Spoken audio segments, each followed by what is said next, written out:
চিকিৎসকের কাছে আসবার পর আসলে কি পরীক্ষা নিরীক্ষার মাধ্যমে আপনারা নিশ্চিত করেন যে পিসিওএস হয়েছে?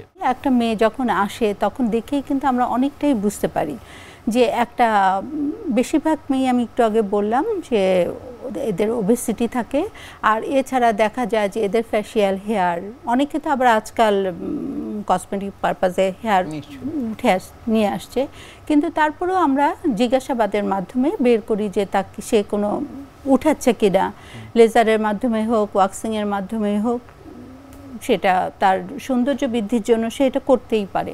তো এটা আমরা জিজ্ঞাসা করি। তারপর হচ্ছে তার এটা যেটা ওবেসিটি থাকে, দেখা যায় যে কোমরের দিকে অনেক বেশি ফ্যাট থাকে। তারপর হচ্ছে তাকে অনিয়মিত মাসিকের সে কমপ্লেইন করছে, তার মাসিকটা আগে রেগুলার ছিল, দেখা যাচ্ছে যে তার মাসিকটা এখন নিয়ম মতো হচ্ছে না। তারপর খাদ্যাভ্যাসের কথা বললাম, তার হচ্ছে রেগুলার লাইফস্টাইলের কথা জিজ্ঞেস করলাম যে শুয়ে বসে থাকে কিনা, এই সমস্ত কিছু দেখা গেল যে বিস্তারিত ইতিহাস নিচ্ছেন। বিস্তারিত ইতিহাস নিচ্ছে। এছাড়া চেহারাতে দেখা যাবে যে তার একনি আছে কিনা।